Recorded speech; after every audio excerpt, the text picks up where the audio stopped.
Hello, I'm Will Sampson. Welcome to the Woodworking Network Podcast.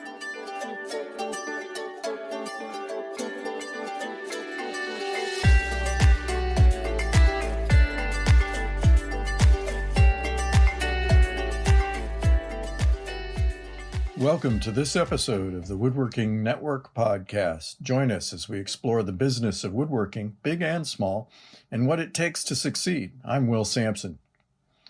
This episode is sponsored by the Executive Briefing Conference. And don't forget to take our survey at woodworkingnetwork.com/podcast-survey. Today, we'll be talking to Shiraz Balolia, the founder of Grizzly Industrial and dozens of other enterprises. He's got a new autobiography called A Bad Case of Capitalism, and some fascinating stories about his long road to success from growing up in Africa to becoming a leading purveyor of machinery. But first, I want to talk about what makes an entrepreneur. A lot of woodworking businesses start out because the founder likes to make things. There's nothing wrong with that, but it ignores the fundamental issue of business. It doesn't matter what you make if you can't make money doing it. As woodworkers, I think a lot of us naturally look at furniture, cabinets, and other products and just can't help thinking, I could make that. What the entrepreneur does is think, I could make money selling that. Or, I wonder if I could make something like that and sell it profitably. Or, I bet my customers would really like it and pay more if we made those. Just because you can make something doesn't mean you should try to make a business out of it. I know some people who are woodworking artists, but they never could make a profitable business out of what they do. They do spectacular work, but they can't make it efficiently, and they can't seem to find customers who will pay them what it would take to make it profitable. On the other hand, we all know some businesses that do mediocre work, but seem to have tons of customers willing to pay them for it.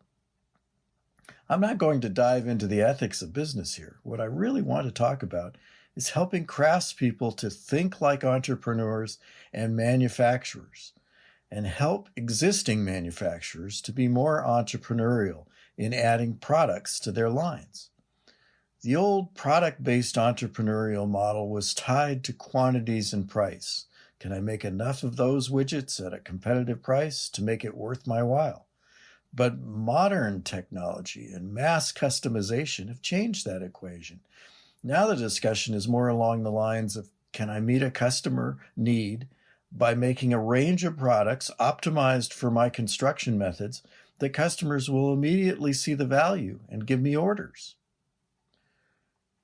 One of the first obstacles to adopting this new thinking is to learn to think like your customers. You can't apply your woodworker brain to the world. You have to look at potential opportunities through the eyes of your customers. Something you wouldn't pay much for because you think you could make it cheaper could, in your customer's eyes, be the long-sought solution to a nagging problem that needs solving at just about any cost. Do you know the real reasons why your customers buy your existing products? Do you know what products you make that they think are real deals, or the ones they think are overpriced? Do you work to educate customers about your work and why it costs? Or we should say why it's worth what you charge.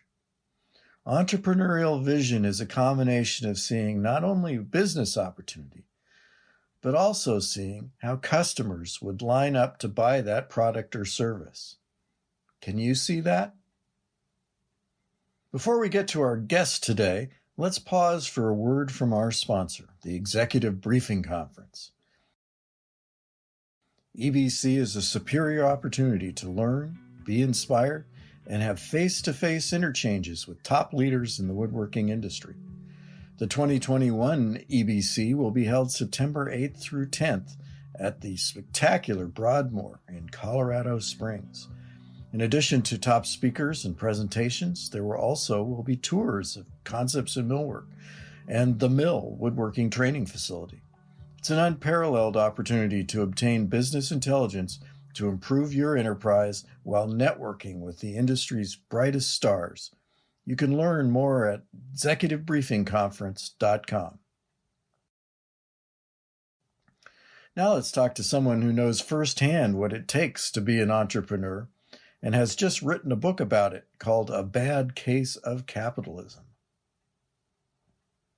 I am really pleased to have as our guest today Shiraz Balolia, founder of Grizzly Industrial, an amazing entrepreneur in and out of woodworking industry. And he's just penned a fascinating autobiography that reads like an international adventure story. Welcome to the Woodworking Network Podcast, Shiraz. Thank you very much, Will.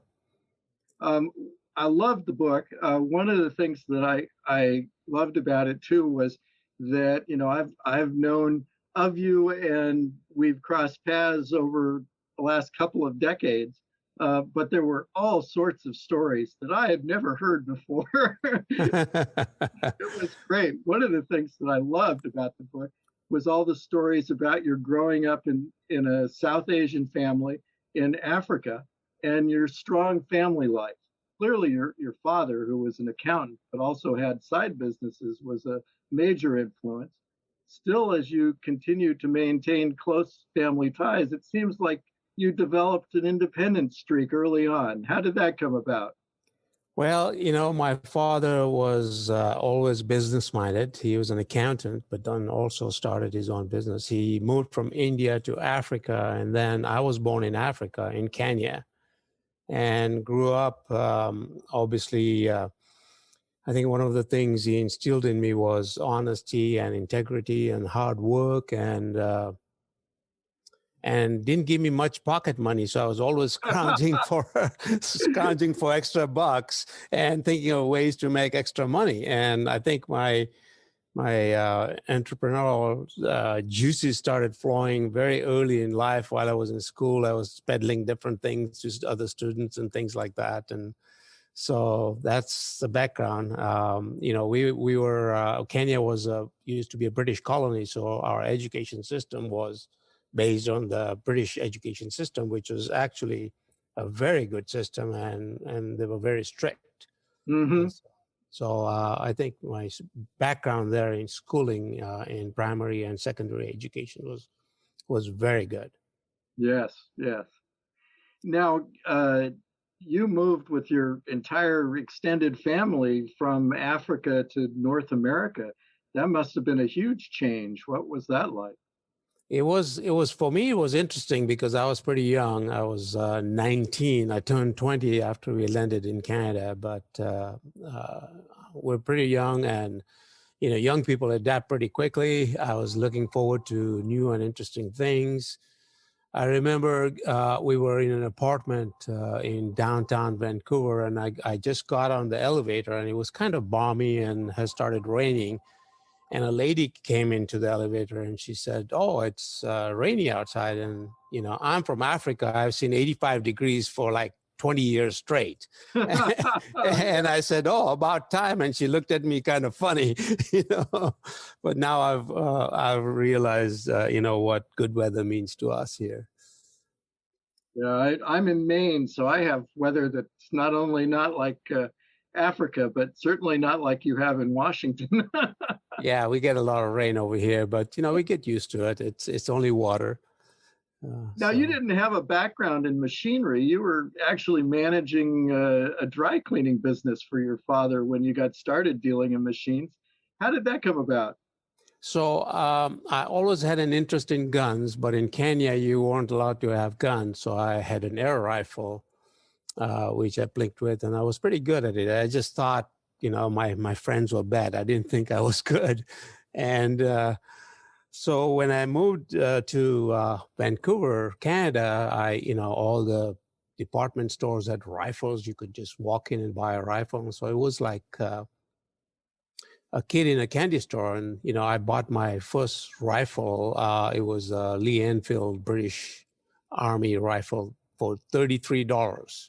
Oh, wow. And yeah, it was very cheap. And I bought it right off, I think Woodward's was a department store, and just, there was no paperwork. Just pay them the money and walk away with a rifle. It's pretty easy. So that's how I got into it. I went to the range. I bought a pistol. I went to the range and bumped into a German fellow who could tell that I had no idea what I was doing, didn't know how to shoot the pistol. And so he showed me how to shoot, and we got started talking. And then that evening I went to his house because he invited me to his house to see his reloading setup where he loaded his own ammo. And as we walked into his basement, I see this machine, which turned out to be a metal lathe. And I asked him what it was, and he pretty well told me, and my juices started flowing, and I had to have one. And I had to have one, but I had no money. So I started window shopping, and, the story is in the book. I can go get into it if you like, but that's how I got into the metalworking machinery business. I started buying used machines and repairing them and reselling them to make some money so I could then go ahead and buy one for myself. Sounds like from reading in the book, you were operating out of a little 10 by 10 cubicle in the side of the dry cleaning business. Yeah, so exactly. So as soon as I started selling these machines, I figured out I needed a space where I could display these things because, I was running a dry cleaning store. So the front entrance had enough room where I just built a 2x4 wall and put some cheap cladding on the outside, some of that cheap stuff you can buy that looks like wood nice paneling type. Wood paneling, thank you. And then I had this 10 by 10 space where I had a desk and used lathe on a bench. And guys would walk into the store and say, "Hey, where's the tool business?" And I said, "Oh, come around the counter." And we'd go around the counter, and 9 times out of 10, guys would say, "I'll be damned," when they walked in. Now, when did you make the jump from metalworking machinery to woodworking machine? That came about 3 years later, as I had grown and I was selling new machines, new metalworking machines, milling machines, lathes, and whatnot. And a guy, I had people walk in and ask for different things, which I didn't know what they meant. And so a guy one time asked for a planer. And I said, "What do you mean, one of those handheld things?" And he says, "No, planer's, it's got a motor and you put a piece of wood in it and it comes out nice and smooth on the other side and you can plane it down to whatever thickness you want." So I didn't know what he was talking about. So I said, "Okay, we don't have a planer, but I'll look into it." And so the very next thing I did is take a woodworking course, an evening woodworking course. And then the teacher put a student in charge of me and said, "Hey, show him around." And so the kid, this little 16-year-old kid, shows me around, and he knew his stuff. And from there, I looked at all the machines, and they were so much easier than metalworking machines to use, and also in construction. They're much more simple. Mm-hmm. So then, right about then, Delta came out with a planer that was made in Brazil. And it was one of those where the head went up and down.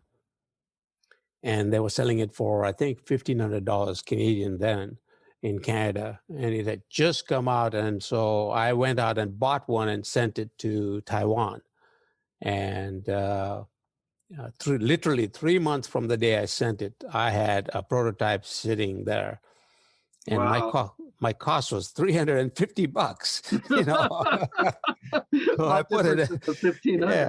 Yeah, exactly. And these guys had refused to sell to me before when I had approached them to be a dealer. I said, "Oh, well, we have enough dealers in the lower mainland Vancouver area, and so we're not taking on any new dealers." I said, "What? I'm just trying to sell your product." But they said, "Nope, we don't want to add any new dealers." So it was kind of a payback for them. One of the things that I see repeatedly in your book is how you see things and immediately recognize them as potential business opportunities. How did you develop your entrepreneurial eye? I guess, part of it, I should say, it's in my blood to look at things a different way. Part of it is I have so many interests in so many different types of things that, I'd like to do this and I want to do this and I want to do woodworking. I want to build guitars. I want to sell guitars. Oh my God, so when I see something, it's so easy. And then once you've got the context overseas, you also can get other things done a lot easier. So the juices start flowing right away. And it was very difficult for me to walk through a market or a store or some place and look at the product and I look at the price and it says $800 and think to myself, I can get this for $150, I'm not going to pay you $800 for this. Yeah. Well, I can definitely identify with being interested in a lot of different things. I was once asked in a job interview if I was a dilettante or an enthusiast. and my answer was that I was an enthusiast with many enthusiasms. That's right. Yeah, that's a good answer. And that's kind of, and we listen to customers too on different things. I remember bumping into you at a woodworking show. I think it was either AWFS or IWF, one of those big woodworking shows, and we didn't have any sliding table saws. And oh yeah. You remember that conversation? You said, why don't you sell sliding table saws? And I said, well, these are big industrial machines, and we don't. At that time, we didn't sell to them. And you said, no. There's a lot of cabinet shops, smaller cabinet shops that have sliding table saws. So obviously, you're an editor of a woodworking magazine, and I said, this guy knows his stuff. I'm going to listen to him. So I went to Taiwan right away and found sliding table saw manufacturer. Back then, the choices were very few. You had your Felders and your big European companies, but there was this one Taiwanese company that made a high-end sliding table saw, and I brought it in. I said, I'm going to bring in one model. And we sold 15 of them the first year. And I said, wow, Will was right. Of course, not all of your business ventures have panned out. What do you consider your biggest failure, and what did you learn from it? Well, I'm more of a risk taker. And so I'll like something, and almost all my businesses that I've been in have been associated with my personal interests. So whether it's machinery, which is my personal interest, my hobby, and the reason I got into machinery to begin with, or whether it's shooting supplies or outdoor stuff. And so I guess my biggest failure was Gorilla and Sons, where I lost millions of dollars. It was basically an outdoor business where I was trying to emulate Bass Pro and Cabela's, which was two separate companies at that time. Now they're all one. But they were very successful in what they did. Obviously, they'd been doing it for a long time. And I got into it and started, jumped right in and started swinging like with the big boys and got the crap beat out of me. Yeah. Sometimes you just can't compete. Well, it not only can't compete, it's a different animal altogether. For example, if we buy a planer is a planer. You can sell it tomorrow, you can sell it 3 years from now. It's still a planer. It's still going to do everything you want it to do. And it's not like it's going to expire or the model's going to change. And even if the model changes, that's still a good machine. On the other hand, you look at outdoor clothing, it's a completely different business. First of all, you have to order in January at the big outdoor show, which is a SHOT Show, for delivery in the summertime. So you order your summer and fall clothes in January. And during summer, if you run out of a certain thing that's hot, you can't just call up and reorder. It's gone. I mean, every year is a new model, and Right. they made them to order. Plus, on top of that, you got all these different sizes and different colors, and unless you have experience selling this stuff, you can't predict what you're going to sell. So for us, it was like a shot in the dark because we were ordering things based on, our own preferences, and taking a survey in the office with the different staff and talking to people. It didn't quite work out well, and No. so we had big losses. So you have to know what you're getting into. You That's mentioned right. all of your hobbies and interests. Well, you've got everything. You've got jewelry and making guitars and gunsmithing and precision long-range rifle shooting. That's a little different. Can you tell us? You've got some international recognition in that. Can you tell us a little bit about that?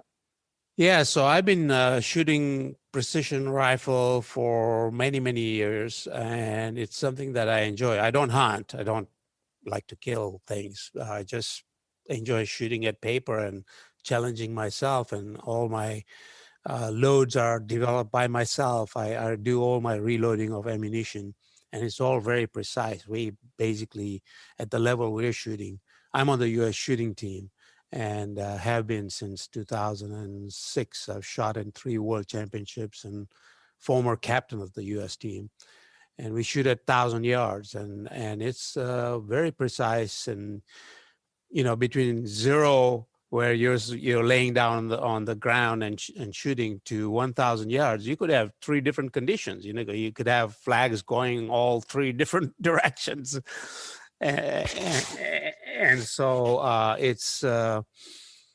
it's pretty challenging. You need to be able to read the wind quite well, and it's something I've excelled at, and I won many gold medals. I won many national championships, and I'm the type of guy that will, if I have a hobby that I really like for example, machinery, I really like it. So I'm really good at it because I just throw myself into it and try to learn everything possible about it. Same thing with shooting. I just threw myself into it and did a lot of different testing and listened to a lot of experts. And now, I'm at a level where, I hold NRA's highest classification, which is High Master. I've got 3 High Master cards. And I also, a couple of years ago, got a Distinguished Rifleman medal from NRA, which is absolutely the highest level you can achieve. That's impressive. It's very impressive. Thank you. Now, so many professional woodworkers get started because they like to make things and are woodworking hobbyists, but they struggle when they try to turn that hobby into a business. As someone who has lots of hobbies and diverse businesses, what advice do you give to someone to encourage the craftsman to learn the craft of business? So here's an important thing. If I were to go into cabinet making or something like that, I may not be successful because I'm kind of a perfectionist. I like to make sure everything is done right, and what I produce is it may not be economical to sell because I spent so much time at it. Now, I've watched some pretty good woodworkers, people that buy from us and have successful cabinet shops and whatnot. And I've seen them work. And some of these guys are, they've got a system down, they've got their jigs, and they go at it, and they're very precise at what they do and very quick at what they do. So they don't stop and try to they try not to make mistakes in the beginning, to make sure. But the less successful, I've come across woodworkers that have been very good and never make any money. It's like the starving artists. They love to do what they do, but they are bad business people. They don't quote well. They don't estimate well because they think they can do something in 3 hours, and it actually takes them 7 hours. And they make material shortages, and they just don't make up for it. So there are people that are very good at that, and you gotta have all your ducks in a row. I have an electrician that was working here, and he wouldn't bill me for 3 to 4 months. And I said, man, what's wrong with you? I said, you do your job, bill right away, so you get paid. He says, well, I'm so busy that I don't have time to bill. Too busy to make money. Yeah, I said, okay, so how are you doing? He says, oh, I'm struggling to pay my bills. I said, of course you're struggling to pay your bills. You're not billing people for your work. So, those are the things that are, you have to think as a business person rather than as an artist. Yeah, that makes a huge difference. We talk a lot about the pricing problems that folks have in pricing their work, and I do pretty basic workshops on fundamentals of pricing, and it's amazing how basic the workshop is, but how many of the people attending just don't understand things like overhead and profit and that sort of thing, and it's frustrating. Yeah, and some people think that I can go into business for myself and I can make $40 an hour. All right, you're working for somebody I'm not saying, it's bad to go into business. You should go into business if you have an inkling for it, but I'm just giving you an example here.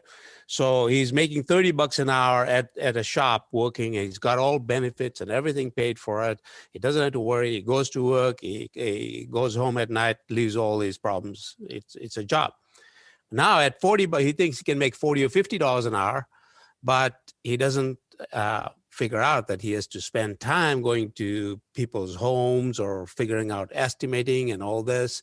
So he spends a third of his time or a quarter of his time running around, either picking up supplies or estimating. And you know all this. And so those things, and then he has no benefits. He has to pay for his own benefits. So by the time you roll all that in, he's actually making $20 an hour and not 30 like he was before. So pricing is a very important part of business, and time management is a big deal. Absolutely. Now, your role at Grizzly has changed. You named a longtime employee as president, but you're not stepping away. I see you doing more videos and actually having a more obvious presence on your website. What's your focus now? What's your next act? Well, I've basically given away the day-to-day, most of the day-to-day stuff to the new president, and we have other management in place. My son's involved more now in the parent company. So I'm still, when you come to work every day at 6 o'clock in the morning and work till 5 or 6 in the evening, and doing what you like doing, it's hard to just stop and say, okay, I'm semi-retired and I'm going to go to work at 9 or 10 o'clock and go home at noon. It doesn't work that way. It's not. If I did that, I would die, I think, to put it simply. For example, I was at work this morning at 6:45 because I like to be here. I want to do stuff, and I have other businesses too. So I'm always signing stuff and whatnot. For me, business is part of my life. And so even though I've stepped away from the day-to-day stuff, I'm still involved in machinery design, bringing on new products, some of the new products. I have so much knowledge in both metalworking and woodworking that even though we have a whole buying department, they'll come and ask me a question about something and I'll have some historical perspective on that, either from the factory, because I know the factory so well, that they're planning on dealing with, or I'll give them something about, don't deal with these guys because of so and so and so. And, we just brought on the new South Bend line of woodworking machines. That's something I wanted. It's very exciting because I wanted to bring in a very high-end line of machinery for woodworking. It's like money in object type of line. And then you can put all the bells and whistles and anything like a guy like me would want, and my tastes are very high. So, for example, I've got a table saw and it's made in Taiwan. It's made basically in the same factory as SawStop. And this is a guy that I've known, the factory owner, for 40 years. He's a personal friend. It's an ISO 9001 factory. So I said, this is what I want. I want a digital readout on the blade angle. I want a digital readout for the up and down. I want a DRO for the fence. So people can just, they're not allowed to look at the scale, and they can reset it and do all these wonderful things. And I want everything perfect. And I wanted upgraded this and upgraded that, the handles, and, miter gauge, everything.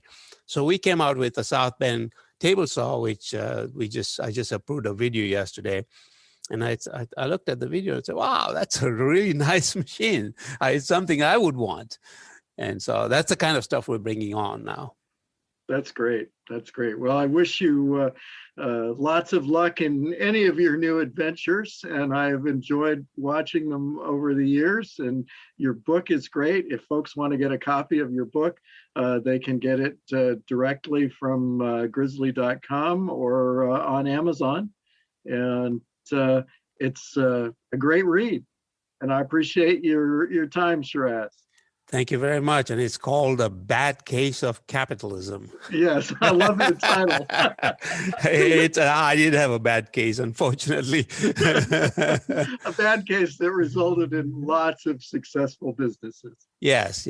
You can't have all successes. You've got to have failure, and you got to learn from it. So that's what counts. All right. Well, thank you much. All right. Thank you, Will. That's it for today. If you're looking for more of our podcasts, you can find all of them at woodworkingnetwork.com/podcast and in popular podcast channels. Be sure to subscribe so you don't miss a single episode. Thanks again to today's sponsor, the Executive Briefing Conference. If you have a comment or topic you'd like us to explore, contact me at will.sampson@woodworkingnetwork.com. Thanks for listening.